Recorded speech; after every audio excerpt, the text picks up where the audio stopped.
Well, today I want to do a resolute intention, which is the acts of goodness. I think we forget that bodhisattvas and Buddhas all do perform acts of goodness. It's not just us ordinary people. And so it's very important, I think, to look at it with great care.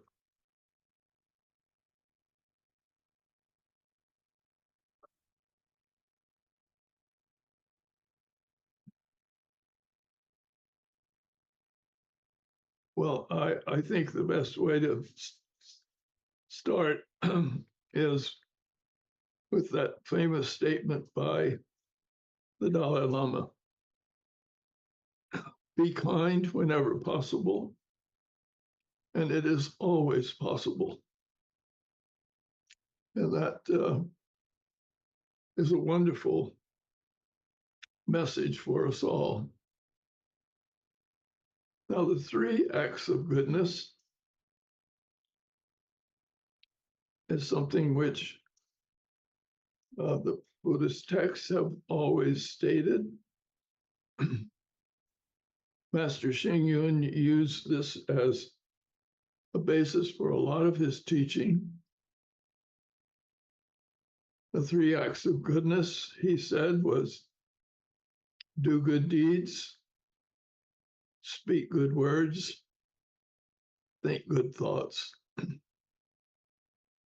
That is, Buddhism has said that karma is something which we produce by our speech, by our body, and by our mind. When I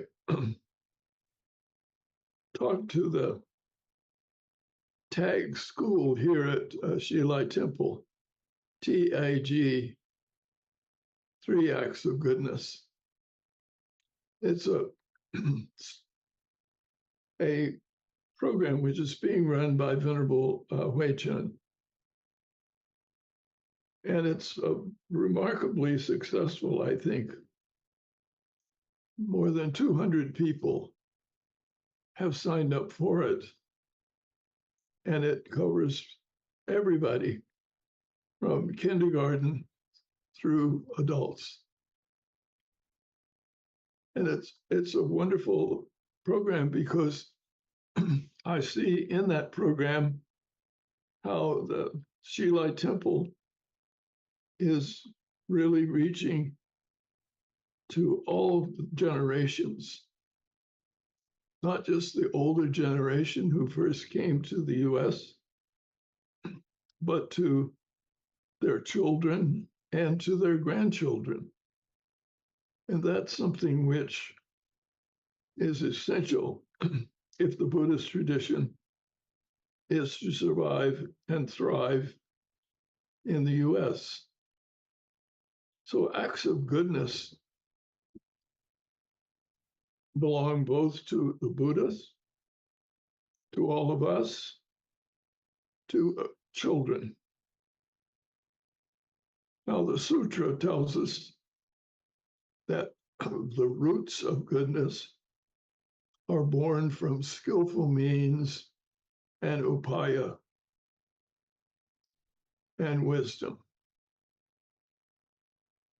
Skillful means, that is, the kind of acts of goodness that we're talking about are not random. They belong to those people who have worked to develop their wisdom and to develop their skillful means to make use of that wisdom. So when we have three acts of goodness, it's not just a nice thing to say. It's a very difficult, a very involved, and a very complex process.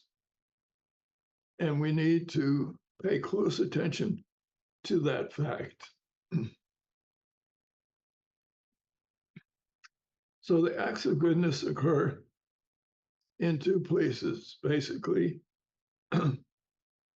In this sutra, it's the ninth bhumi, that is the stage of sublime goodness. That is, this is the stage of goodness which precedes final, ultimate enlightenment and understanding. And it's also the second of the resolute intentions, which is why I've included it in this lecture, which are karmic acts of goodness. So we're going to find that these acts of goodness are appearing everywhere in the Buddhist tradition. So the acts of goodness, the sutra says, striving to acquire even more supreme roots of goodness constitutes virya, vigor, perfection, the perfection of strength. In other words, when we are trying to deal with supreme roots, when we are trying to deal with getting the perfection, acquiring that perfection takes strength.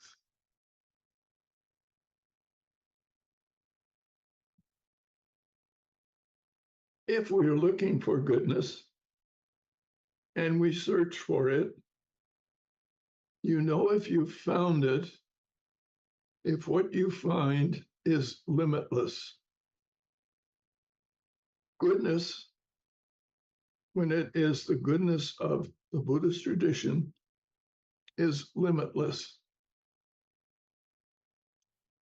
That is, we can say, if you listed all the acts of goodness that are possible, there'd be no end to it. You could just keep adding. An act of goodness is helping somebody, being kind to someone in a store, even driving, letting somebody cut in on if it's for their safety. We have many ways to express, but endlessness, limitlessness is not always that way. When I was a child, I grew up on a farm. And on the farm, we had to hoe the weeds away from the plants when we first planted them. It was a terrible job. I hated it. But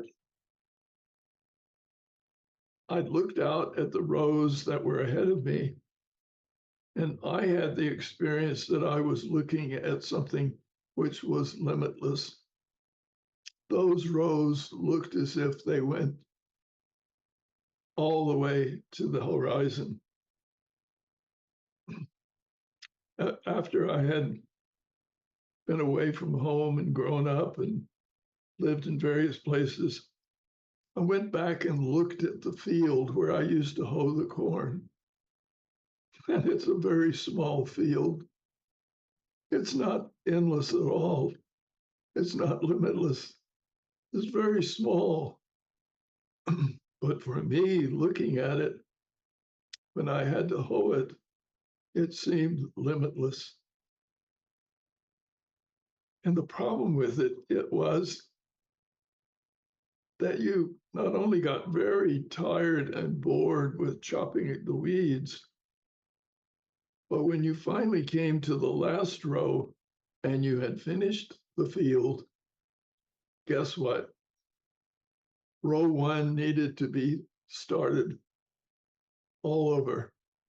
The weeds had grown while I was hoeing.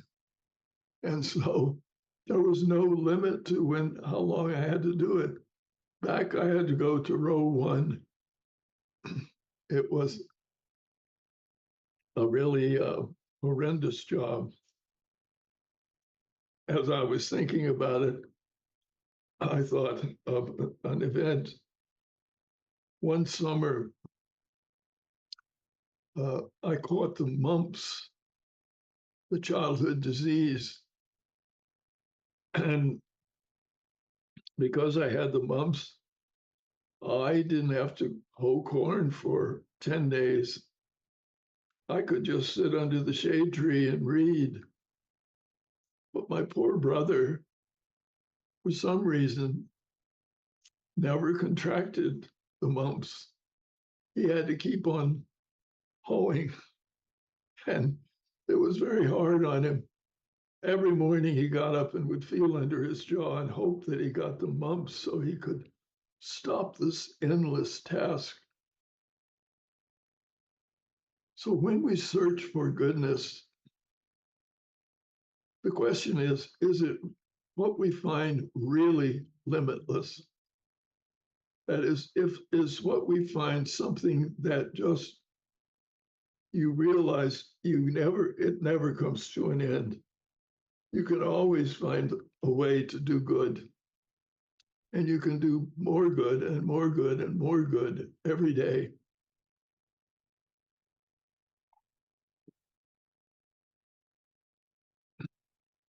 Now, the sutra says that before you do the acts of goodness, you must first assemble abundant provisions in the forms of roots of goodness. The roots of goodness. I realized that I use this word, roots,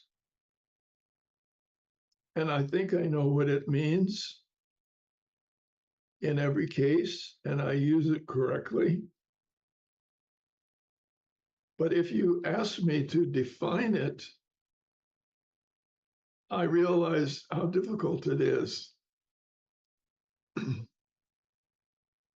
When my granddaughter was 4 years old, she once said to me when I was playing with her, I growled or pretended to be growling, and she said, "Grandpa, you're very aggressive." I was really taken aback. I looked at this little 4-year-old and I thought, where did she get this word? How does she even know what it means? Well, about 30 seconds later, she said, "Grandpa, what does aggressive mean?" In other words, she could use the word and use it correctly, but she would be hard put to tell you what it meant. And I think that's often what we have. Like with roots of goodness, I'm like she is. I can use it correctly. But if you came up to me and said, "What does roots of goodness mean?" I would be hard put to answer. Well, I started thinking about this and decided I better decide how to translate, how to define, how to explain goodness. And I realized what the Buddhists meant when they chose root was they meant the cause or the origin of something. What is the cause of goodness? What is the origin of goodness? Where do you find it? So that I really was surprised at myself that I didn't somehow quite have that ability to say exactly what roots meant. Now I do, I think. I hope you do. So it's origin, the cause. It's from Arabic.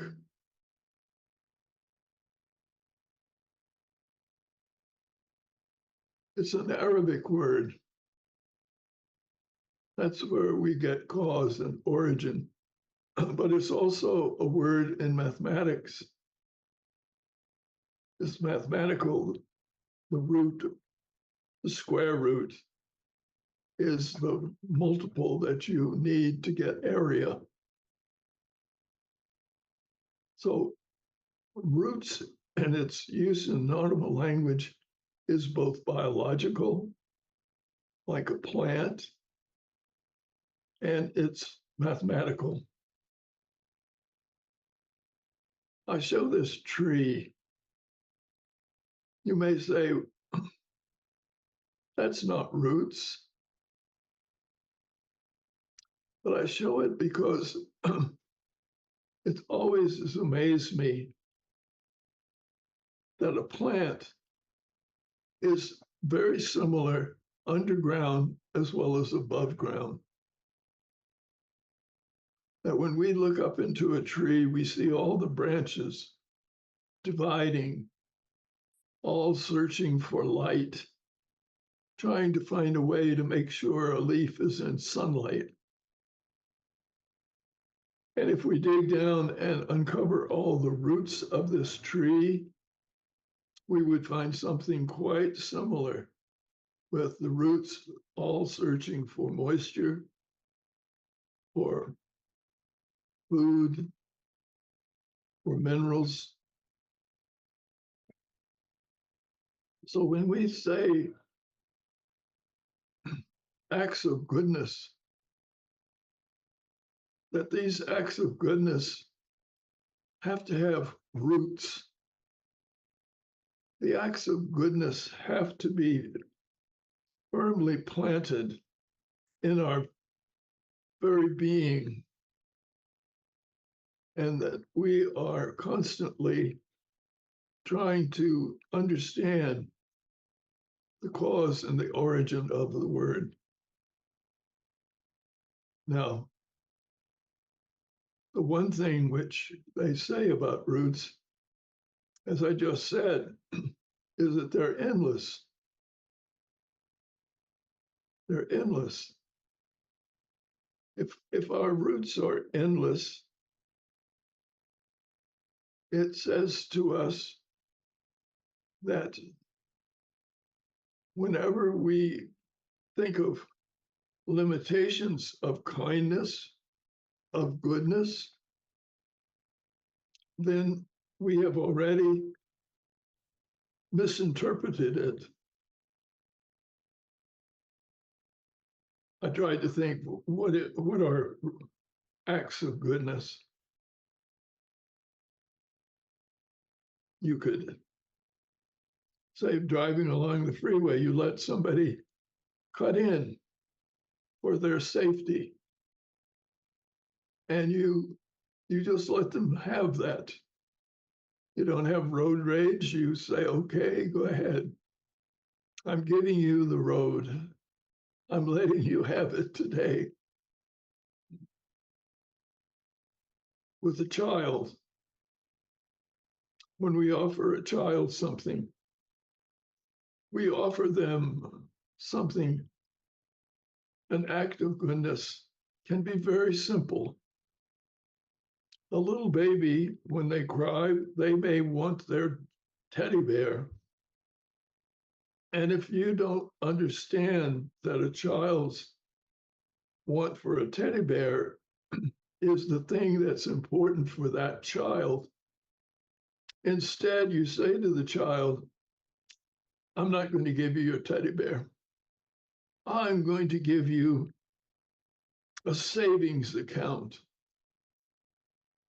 Well, I can guarantee you that the baby is going to be very upset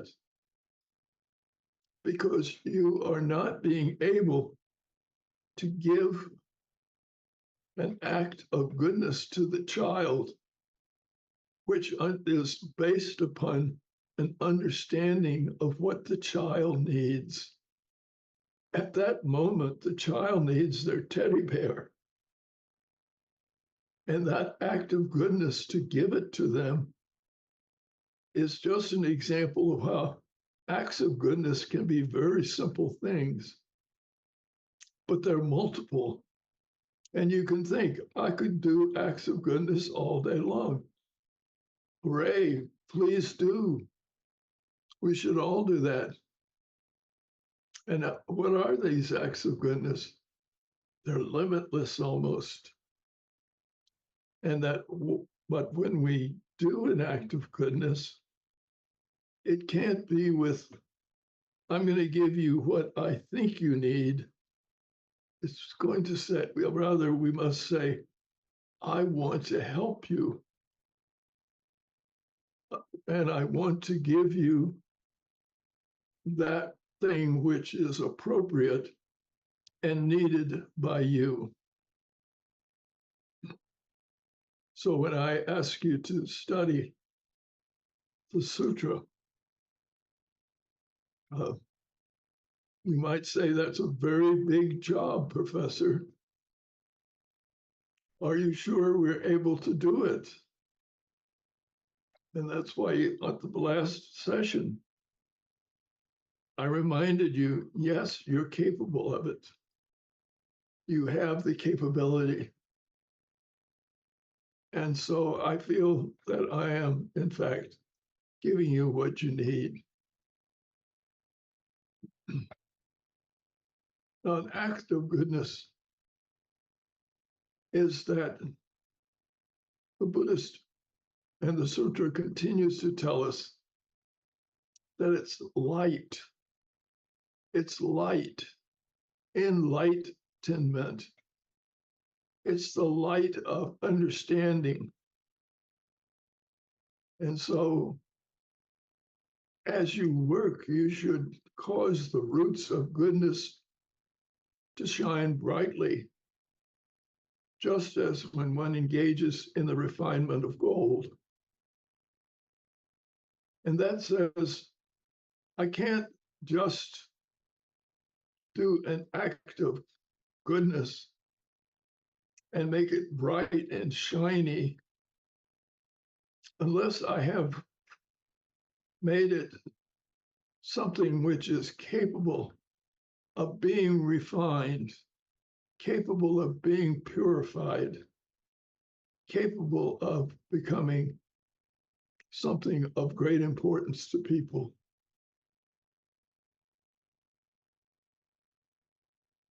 It's like with gold. You can say, I want 100% gold, 24 karat. And we use that as a sample of an example of completeness.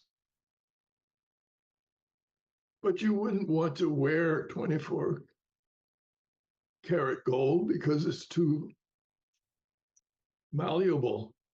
It wouldn't stay in shape if you put it on your finger. We have to decide what is the right texture for the root of goodness. How do we make it bright and sharp for what we want to use it for? That's why I talked about, you don't try to give babies something which is not what the baby even understands or wants or knows about.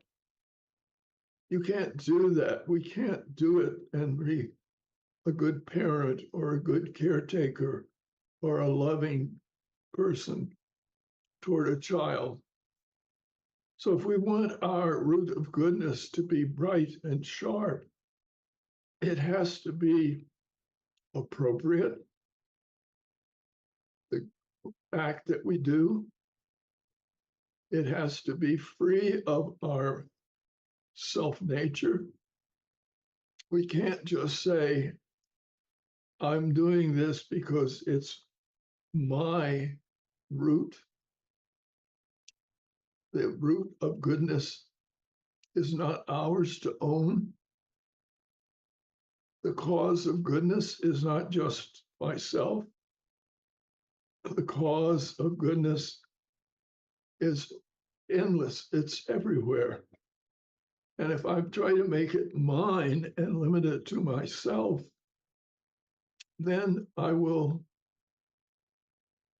run up against the situation where I get burnt out. Why would I get burnt out if it's limitless? I wouldn't. But if I say, I have only so much to give, I just have a limited amount to give. And when I've given what I can give, I'm tired. I can't give any more. The act of goodness is, as we've said, limitless. There is no feeling that we'll run to out of it, or that we'll come to a place where we can't do it anymore. So anytime I start to feel burnt out, anytime I start to feel grumpy and thinking people are calling on me to do too much, or I'm not going to respond, I immediately know I'm not tuned into the act of goodness. I'm tuned into my own limitations. I'm not having the limitless quality. That's why I was always so impressed with Master Xing Yun. As I've said before, Master Xing Yun was able to operate with endlessness. His acts of goodness, the things that he did, he never seemed to run short of. He never seemed to be resentful. He had endless space to do what he did. And look what he did. If you want an example of what endless roots of goodness are, there's no better place to look than at the life of Master Xing Yun, because he exemplified all that I'm discussing in terms of what the sutra says. So the roots of goodness become ever more supreme, ever more bright, ever more sharp. The sutra tells us that when acts of goodness are in full sway, the roots can be adorned, they can be inlaid with all kinds of sorts of precious gems that surpass any other that exist anywhere else. In other words, an act of goodness, there's no limit to how large an act of goodness it is. We don't realize that there are times when each one of us can give something that is huge. We can give something which is almost limitless. Those of you who have become monastics, the very act of becoming a monastic and the hope that by becoming a monastic, you can perform the acts of goodness for others. What you have done and what you have given up and what you have made for yourself is enormous. And you can be aware of the fact that I can do it. I can give this incredible gift of service. It doesn't say you have to. It doesn't say that everyone should.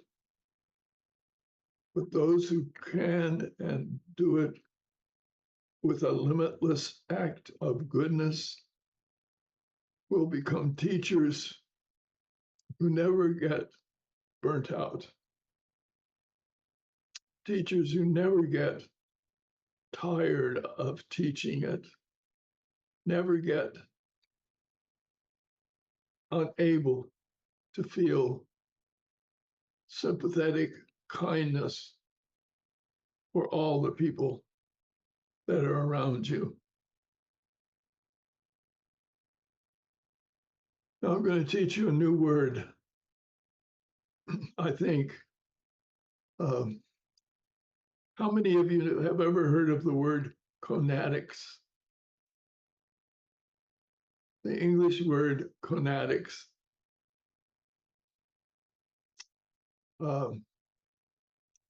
It's a word that's coming into use in philosophy just now. It's only been in use a short period of time, but it's a good word. Conatics is the faculties we have of intention and volition. Conatics means that all of us have the ability, the substantial strength to produce an intention to do something, a wish to do something.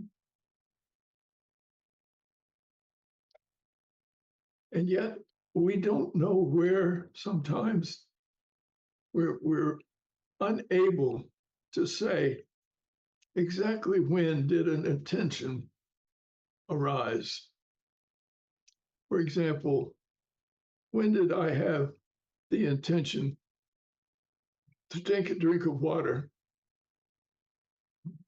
1 second, I'm not thinking about it.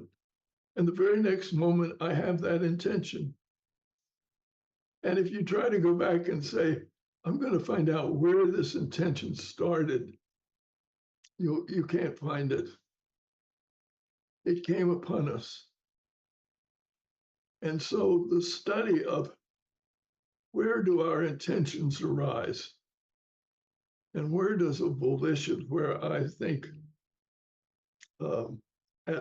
suddenly I want to give something to someone else. Where did that come from? Can you determine where your volition, where your intention has come from? And so we are always on alert to make sure that our intention is good.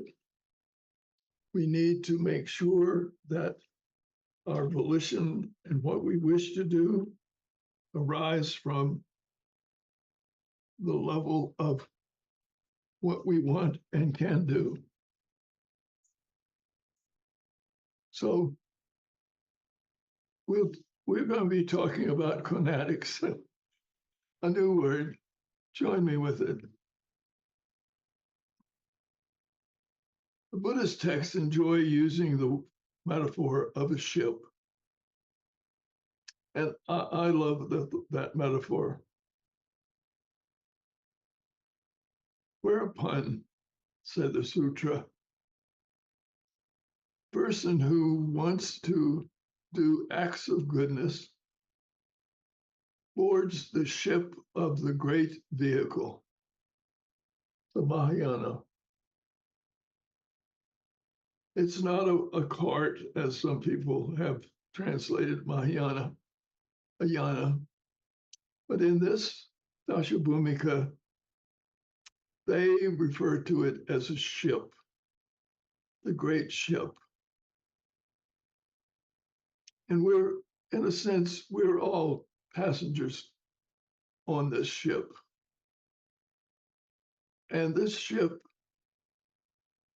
we've gotten on board the ship because we would like to achieve a state of enlightenment, maybe. We would like to be a better person. We would like to be a more effective teacher. We would like to be a better listener so that we are on board the ship to learn how to do these things. And while we're on the ship, the sutra says that you reach the great ocean of wisdom. That ocean of wisdom in which bodhisattvas travel. And that great ocean of wisdom, which is what gives us a medium by which we can draw close to countless Buddhas. What an image. What an incredible image this is. That wisdom, insight, the ability to understand and to understand in a way that is helpful, that creates an act of goodness. The ability to do that is like being in an endless ocean. There's just no limit to it. And it's in this great ocean of wisdom that we have a medium by which we can travel to be close to countless Buddhas. So it's very, very important to understand wisdom, to understand that we are constantly taking a journey. Our life is a journey. And how are we traveling this journey? Are we going by sea? If we are, what vehicle, what means do we travel? How do we go about it? And this is crucial to our way of understanding.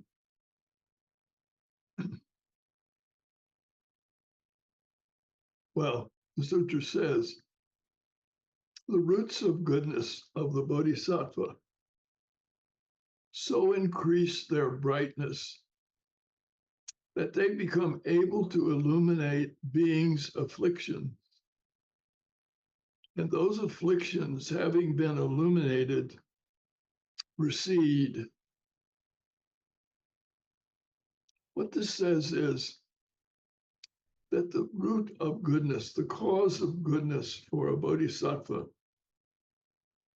increases as we become aware of how to deal with the troubles and the suffering and the problems of ourselves first and of others second. And if we really can illuminate the cause of that suffering, the cause of our discontent, then that discontent, that suffering will recede. I translate this recede because the Buddhists don't really say that suffering totally goes away. We are constantly going to have to face that even a Buddha and a Bodhisattva have to deal with some form of the suffering of the human because they are humans. And as they try to deal with the humans, they constantly will be struggling with being able to understand the reason and the cause for these sufferings, these afflictions. So we talked about light, that the Bodhisattva sent forth a beam of light. And people who see that beam of light understand and have an insight, have enlightenment. They become enlightened by this light that flows forth from people. All of us are dealing with this. You're all teachers, the same as myself. You're teaching, or you're going to soon be teaching. And how do you teach others? And the thing that you have to know is that you must increase the brightness of your own look at yourself, so that if to the degree that you know yourself, to that degree you can know others. So we are constantly seeking to increase the brightness.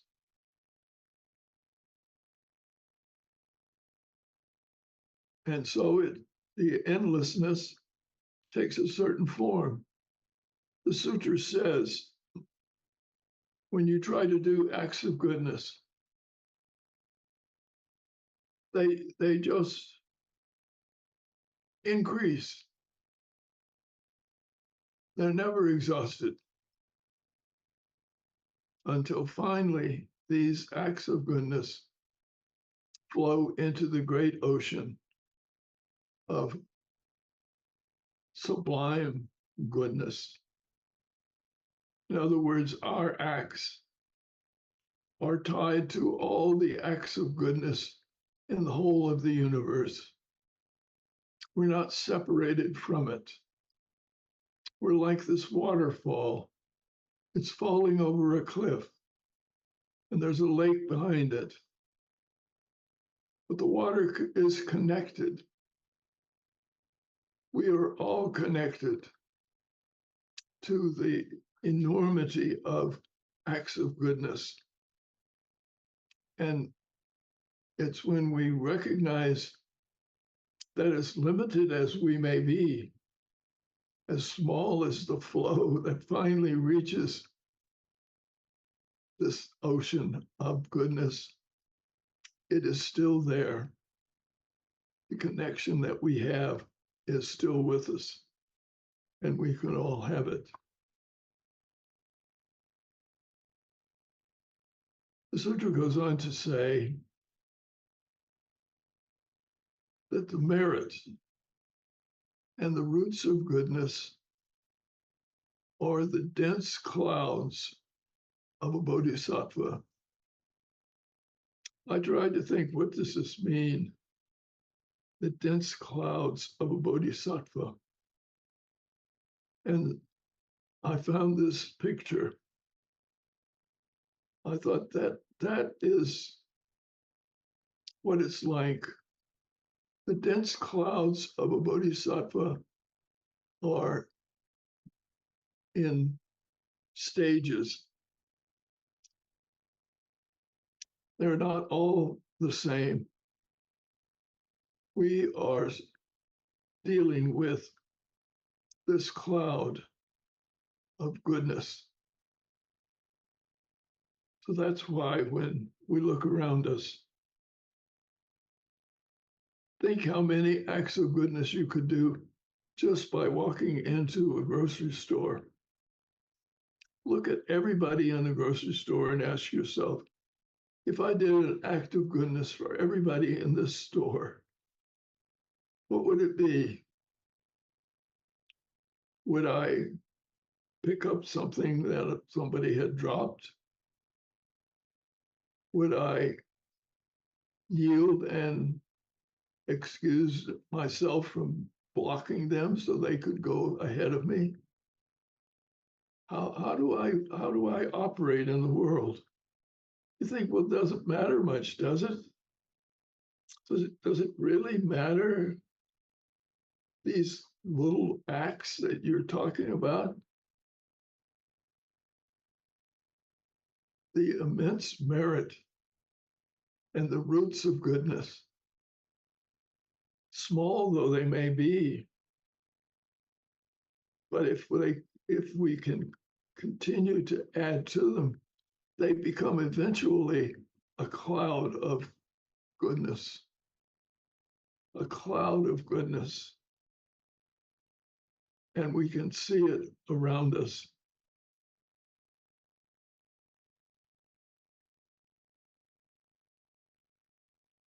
And when we're doing acts of goodness,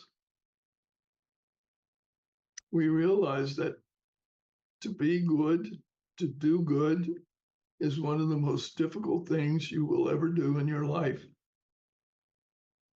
because it's very hard to do good for another person without impinging upon their self. It's very hard not to give them the idea, I'm smarter than you are, or after all, look at me, I've got more training than you have. Of course, I know more than you know. And if you approach others with this attitude, you automatically have caused them to turn away from you. And that's where Mara comes. Mara whispers in our ear, you're better than these people. Oh, you are so much more than everybody else. Or Mara whispers, you've done enough. I love the one text that tells us, Mara whispers in the ear of a bodhisattva who's trying to meditate, you're doing too much. This is beyond what any human can ask of you. Don't work so hard. Don't force yourself. The defeat of Mara, who's saying this, is like a sound of thunder.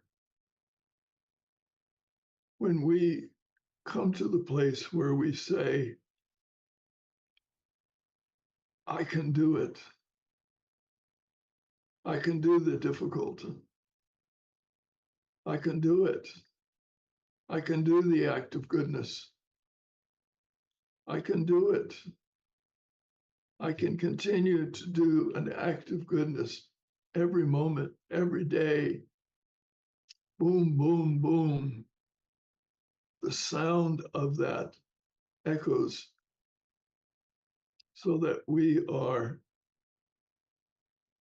using the Dharma as a cloud. And that cloud eventually builds up to the place that you have a thunder. I love thunderstorms. I love to be in Ho Chi Minh City, or I like to be in the tropics, where you have 3, maybe 4 thunderstorms in a day. One builds up and crashes down, the rain pours. For one glorious minute, it's cool, and then it builds again and again. I've always loved those thunderstorms. They've never frightened me. I think we all want to be to the place where our clouds can build up, and then the rain comes pouring down. the merit, the acts of goodness, the help, the support. It pours from us onto others. One thing I've had to learn is that I'm not sure what everybody needs. I don't know exactly what to teach you, but I do know that you have it in you to illuminate your own root of wisdom. And what I need to do, and what all of you need to figure out as you teach, is to, in a sense, get out of the way and let people learn and deal with their lives in the best possible way that they can. I can assure you that if you let them do what feels right for them, the chances are that they will be much farther along than if you try to tell them how to do it. We've come to a place in education. I don't know what the future for education is. Artificial intelligence means that a student on their phone in my classroom can ask for ChatGPT to give them the message. You could have, instead of listening to me tonight, you could have had your phone and you could have used ChatGPT and you would have gotten just as good a message probably as anything that I've given you. So what happens to us? What is our role? If the content that we're going to give is nothing that students can't get very easily, I think that the issue is that we need to be like the thunder. In other words, we need to say to students, the Buddhist material doesn't have to come from me, doesn't have to come from a text. The Buddhist material is in the air. It's in reality. That's why Buddhism has survived, because it has the cause and the origin of Buddhism is the human condition. And the human condition remains. And the human condition will determine how people learn. So I ask you all,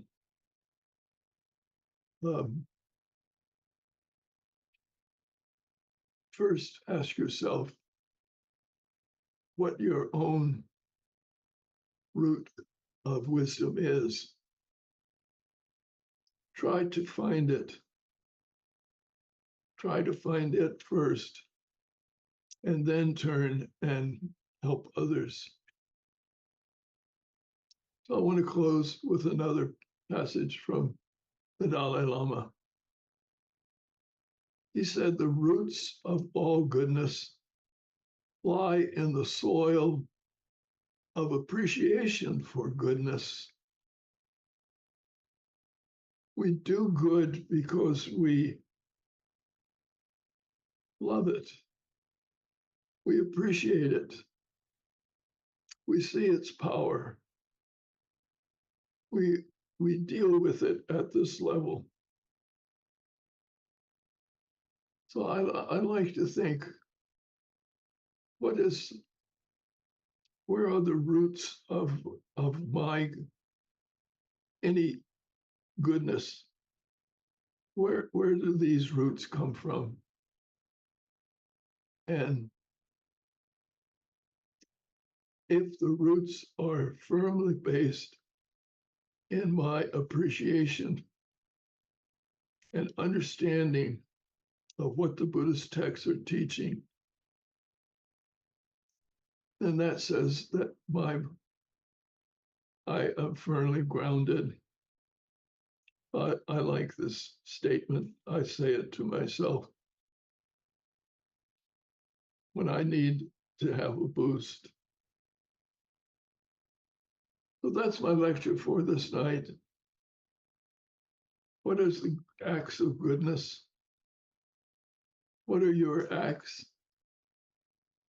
How can you bring them to a thunderous state? How can you amass them? It's not something that is beyond us.